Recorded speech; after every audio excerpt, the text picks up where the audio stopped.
The grinder mentality that Randy and Brent Habert built into 44 Pro runs deep within our team. Every member shares a passion for the craft, the game, and most importantly, the player. When you step onto the field with a 44 Pro custom glove, you'll feel the difference. It's not just a glove, it's a 44 Pro. Crafted with dedication, made for performance, and built to last. Get your custom glove today at 44pro.com and experience the 44 Pro difference. That's 44pro.com, 44 Pro.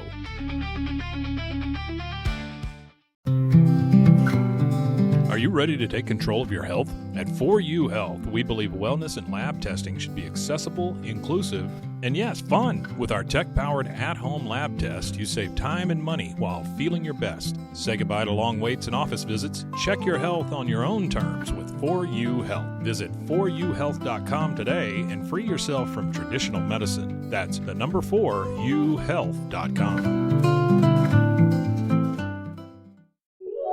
This is a Rogue Media Network podcast. Do you ever have a story that you just can't get out of your head? One that you play the details of over and over with your friends? Well, you've come to the right place.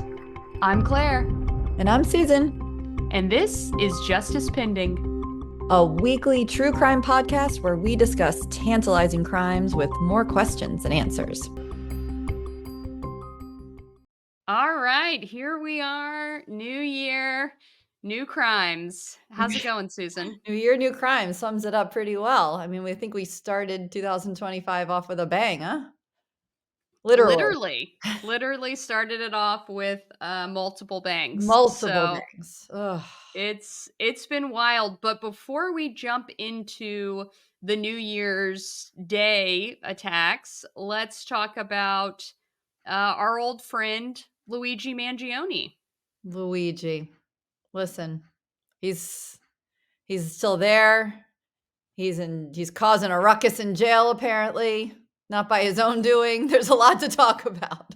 There is, yeah. So I mean, he spent his first Christmas, first of many, behind bars, and now has been charged federally.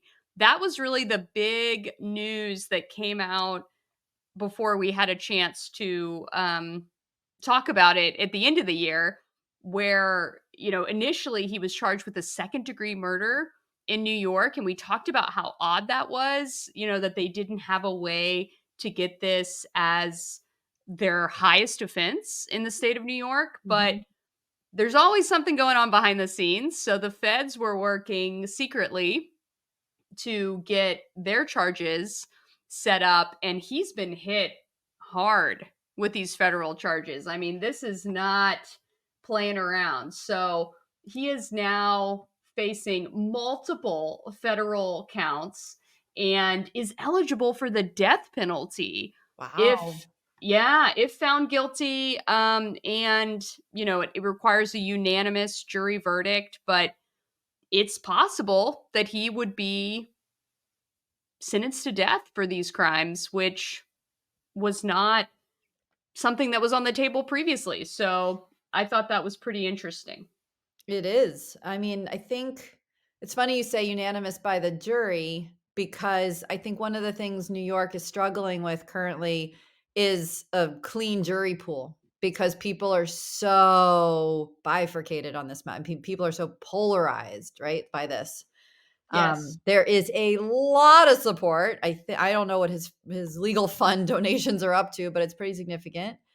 And there's protesters and the Free Luigi signs everywhere. And I know we talked about the merchandise, but yeah, I think if you're a jury of your peers, as legally it needs to be, this is going to be a tough one. Yes, definitely. And so we know that he has had multiple court appearances and is attracting quite the fan base. So most recently, he was in court and pled not guilty to murder and terrorism charges. So that's a play. Yeah, that is. I guess what are you going to do? There's definitely a legal strategy.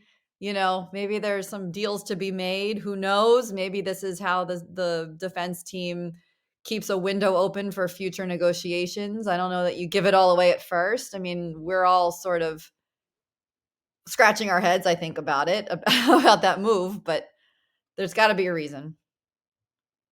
Yeah, I mean, he's playing the long game, right? So if he pleads not guilty now, that gives him more options down the road. You have the possibility of getting a more favorable deal if you have it still on the table that he could plead guilty in exchange for possibly life in prison, or, maybe if he gets really lucky, 25 years or something. But, it's definitely going to be a very long road for Luigi. He has a lot of legal events in his future. Oh, yeah. It's going to be years before we see him, actually on trial. And so, whenever he pleaded guilty, it was to the state charges in New York. So the federal case, he hasn't been been brought up on those charges where he's had a chance to enter a plea yet, as I understand it. So that will be, another instance where he could potentially plead guilty. But again, if he has a good attorney, they're going to advise him to hold that card close to the vest and wait to play it, at the most strategic time. So I was interested that the media has noted that there have been lots of young women who've come to the courtroom to quote unquote show their support for Luigi.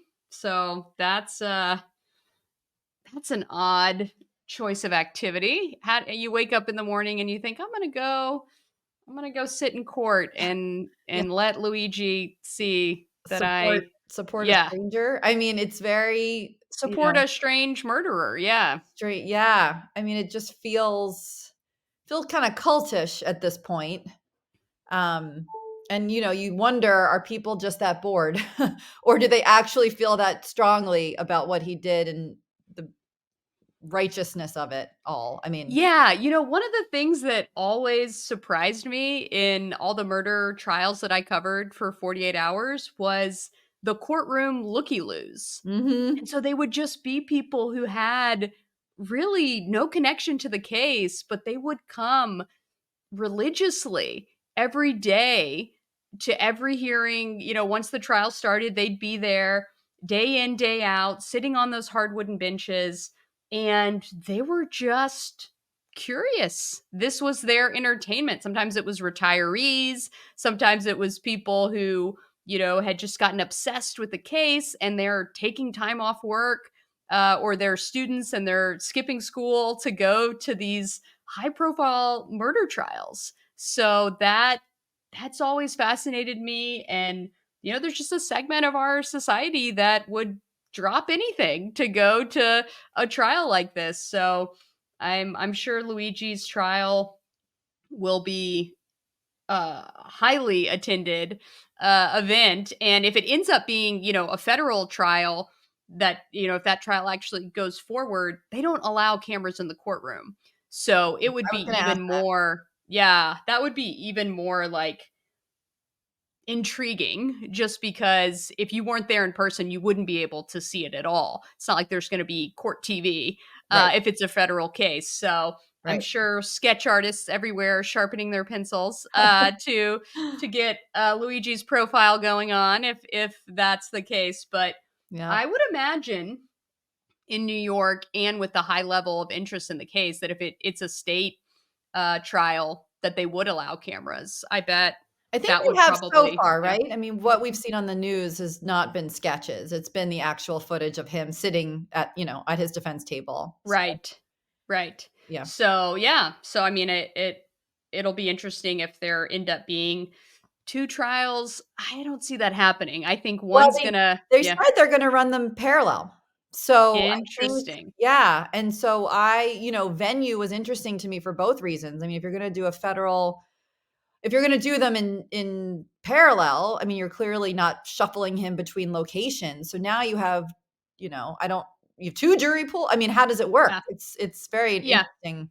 It is. And what I've seen in other cases where they're just a long laundry list of charges is the prosecution will actually hold a couple charges back, like bullets in the chamber, so that if somehow the defendant is found not guilty, they haven't put all their charges up at once. And so they're saving some that allows them to take them to trial on a separate case if they were to somehow lose the first round. So to me, the idea that they would take it all in one shot would really surprise me, because you would want to have some kind of ace in the hole, some kind of safety net, if you're the state of New York, or the U.S. Justice Department. If somehow the jury finds him not guilty, you would still want to be able to bring him up on these additional charges, and um, that's what I would expect, that they would hold back some of the charges and still be able to do that. But the idea of him getting off on these charges, to Yeah. me, is so far-fetched. I mean, it would be extremely unlikely, given everything that we know about the physical evidence, the video evidence, his own words. It's really hard to imagine a scenario where he could actually be found not guilty, because again, that would have to be unanimous.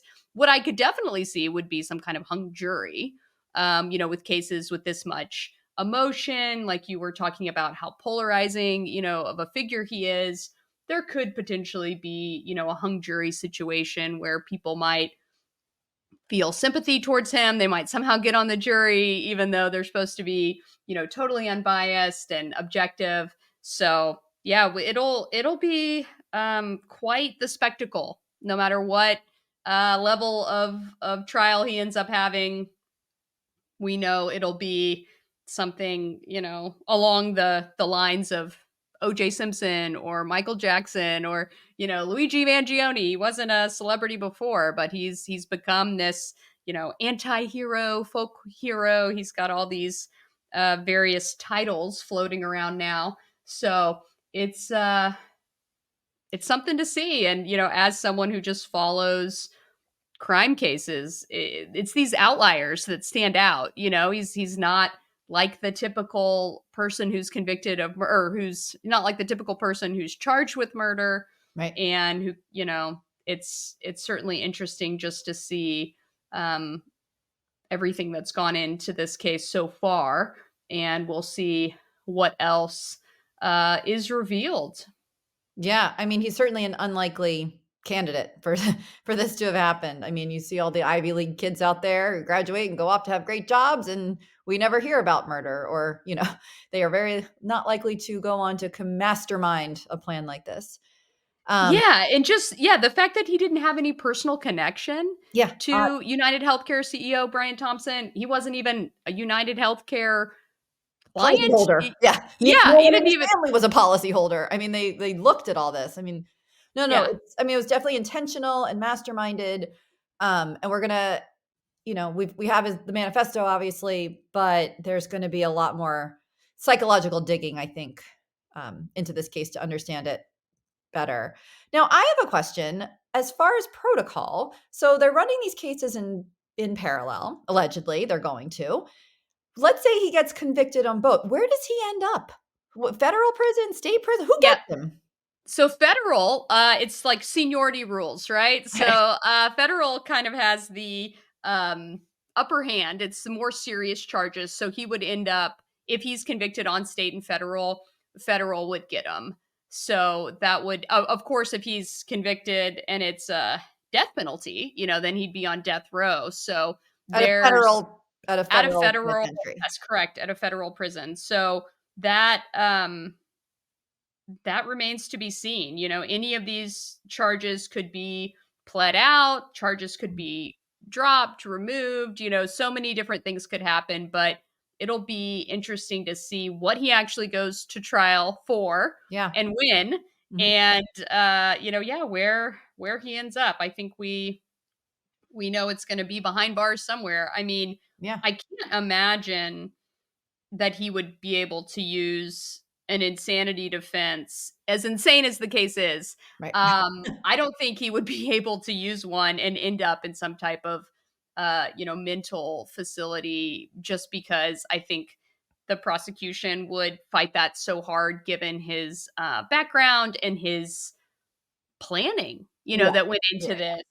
And he doesn't really appear to be deluded beyond the obvious narcissist, egocentric, Right. those types of delusions, but he doesn't seem to be thinking that like everyone's out to get him, or, that sort of thing. He had to kill or be killed. I mean, those are the kind of defenses you can use with insanity. If you actually believed that your own life was in danger, whether or not it was true, Mhm. if you're that deluded to think, that people are all coming to get you and you're in a war zone and you have to fight to survive, but there's just no evidence of that, No. So, Yeah. and you would be hard pressed to come up with a defense, I think, that would indicate that he was not fully aware of what he was doing, where he was doing it, and how serious the crime was.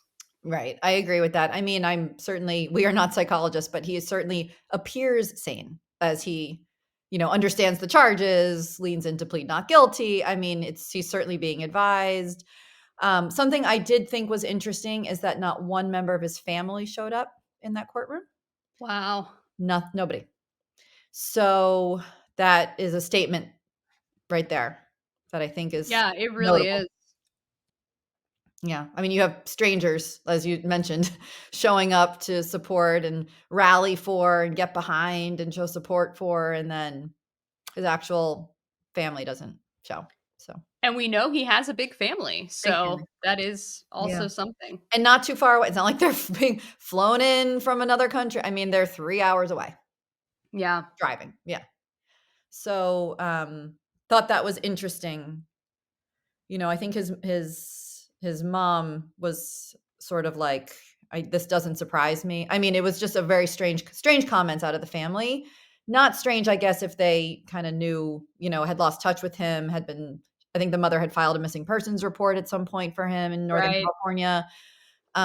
So yeah, it's just, you know, of course he is a hardened criminal, alleged criminal. And what he allegedly did was horrific. And then there is something, where you look at that innocent, that's not the right word, but you look at a 26-year-old boy and you Yeah. think, wow, his mother didn't even show. I mean, there's just Yeah. something interesting, I think, psychologically about that. And I think that also is helping to drive so much public support for him in the wrong way, I believe. But I think that's Interesting. something. Yeah. At Mitzi, we believe the right light can transform any space. Born from a third-generation lighting family, we craft beautifully designed, premium lighting that's made to be affordable. Inspired by Grandma Mitzi's eclectic style, we're on a mission to make high-quality lighting accessible to all. Whether you're updating your space or adding a unique fixture, Mitzi has the perfect design for you. Beautiful, well-made lighting without the high price tag. Discover your perfect light at Mitzi.com. That's MITZI.com. Mitzi. Experience the perfect blend of exquisite craftsmanship and life-changing technology with Gevi. Every product is built with precision, featuring specialized parts that ensure durability, efficiency, and safety. We put every machine through 6,000 rigorous tests to guarantee long-lasting performance. With cutting-edge technology and a commitment to energy efficiency, Gevi makes your life easier, greener, and more convenient. Upgrade your everyday with Gevi. Visit us at gevi.com to discover more. That's gevi.com. Yeah. Well, Luigi's not the only criminal making headlines. We have some other really big cases that have broken over the new year. I know I was just looking at those news alerts thinking, is this really happening? Because, as a journalist, over the holidays, that's when you run those evergreen stories. That's whenever the news feed barely ever changes. And it's, the time whenever most people take, their days off. And we sort of joke that it's like the B team, is on all the broadcasts and at all the news desks. And It's the junior employees, it's the interns who are manning the desk on those days. I'm And sure. Well, they I certainly got to cut their teeth this year, oh 2025. my gosh, yeah, this was nuts. So, I mean, the first story that broke was out of New Orleans. So, about 3 a.m., New Year's Day, the French Quarter, Bourbon Street was attacked. There was a vehicle that was driven through and killed 14 people. There were other reports that there was a firearm used, that there were explosives found that didn't detonate, but Mhm. it was just a panicked scene, just completely chaotic, a terrorist attack, by, as it turns out, a member of the US military, which is, really horrifying. Yeah. I mean, this one was absolutely terrifying. And so they've identified him as Shamsud-Din Jabbar, and he has been seen on a bicycle by video surveillance going down the French Quarter in October.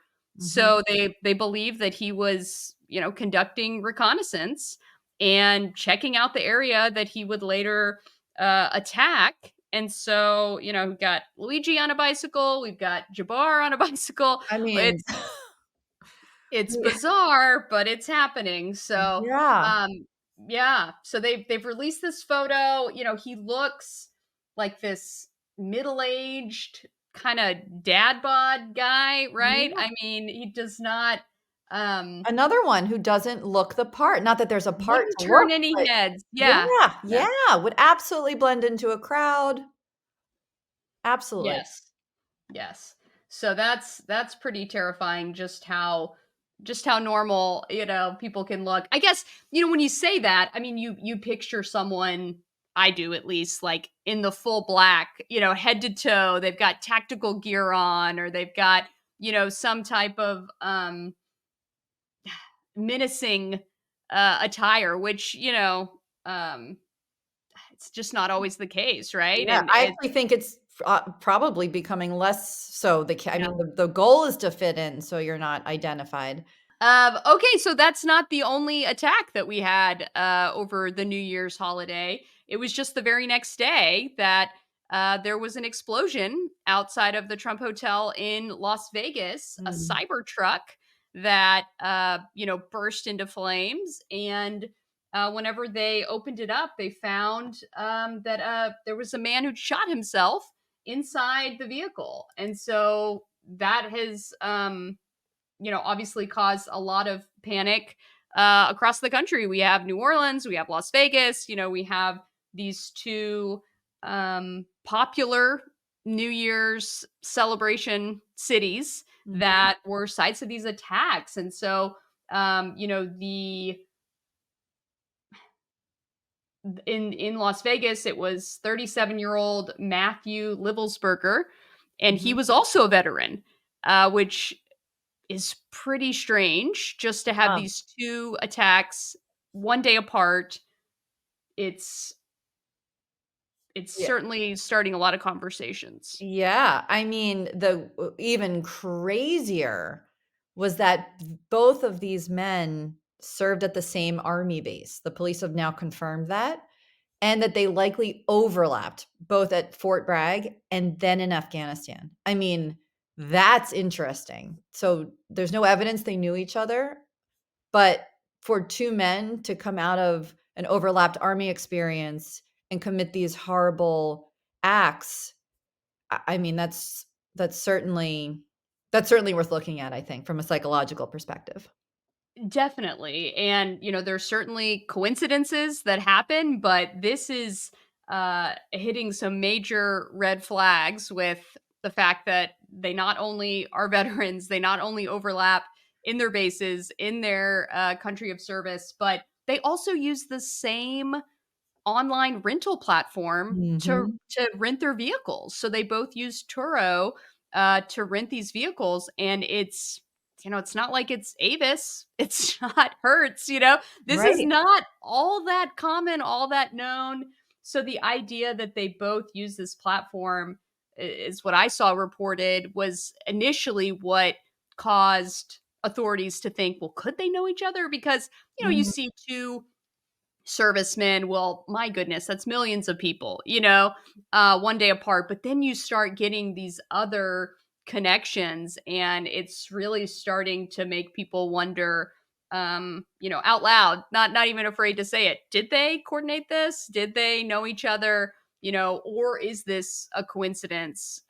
Maybe Right. it's going to be interesting to see. I know that they don't have right now anyone coming forward saying, "Oh yeah, they knew each other, they were radicalized," or Mhm. anything like that.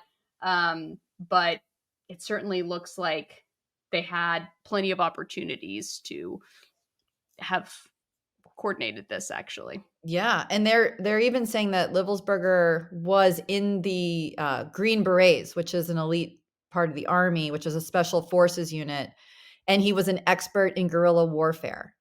wow, So the Green Berets, I guess, they are counter-terrorism, and they use these very unconventional techniques, and they're specially trained. So, and the explosives that did not, thank goodness, detonate in New Orleans were not explosive typically used by the United States or Europe. They were a Middle Eastern variety, and so his failure to detonate them was because he had used the wrong detonating device or something. Like, thank goodness, obviously, thank yeah, God that happened.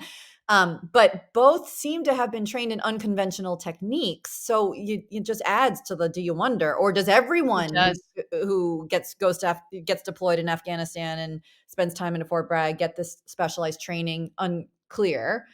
But it is, and I was thinking, if these two are related, were there more planned that didn't happen? I mean, you don't know how big this Yeah. network goes. It's just something else Well, scary. but gosh, it just makes me think of like Homeland, the Showtime. Yes, yes, It's like it's yes. come to life in a lot of ways. Like here we are, seeing this play out, and it's really terrifying. I know.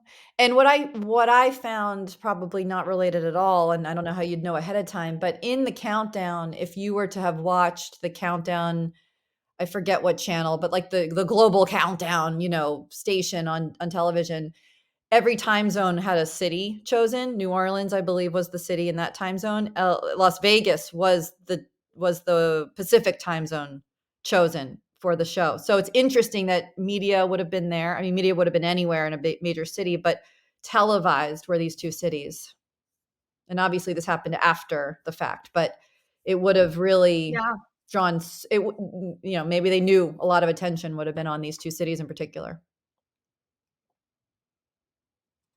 Just, I mean, just a terrible way to start the new year. Yes, it is indeed. Um, and so I think the other thing that struck me as odd about the Las Vegas attack was, you're gonna blow up a Cybertruck. You have so many explosives, and yet you make sure you seal the deal and shoot yourself. I mean, the whole thing is like, you were gonna die anyway. Yeah. It was sort of almost a coward move of, just in case, or, you know, like, this might be less painful. I don't know. It's also so bizarre that he used a Cybertruck, which is like the only vehicle that could hold that blast in. Like of all the cars to choose. Right.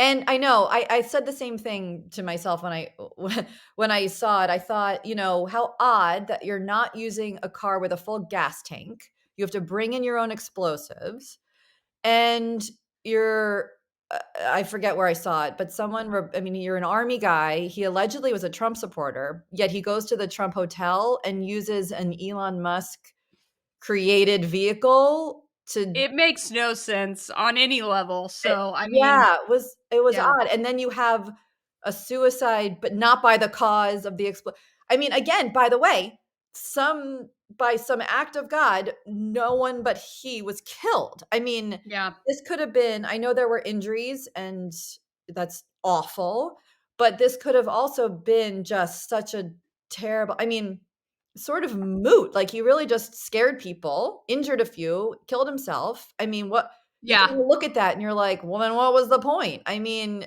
thank God nothing happened. But like, it seems like both of these were not planned out well. And again, thank goodness for that. But like the guy in New Orleans, the detonators don't work. In Yeah.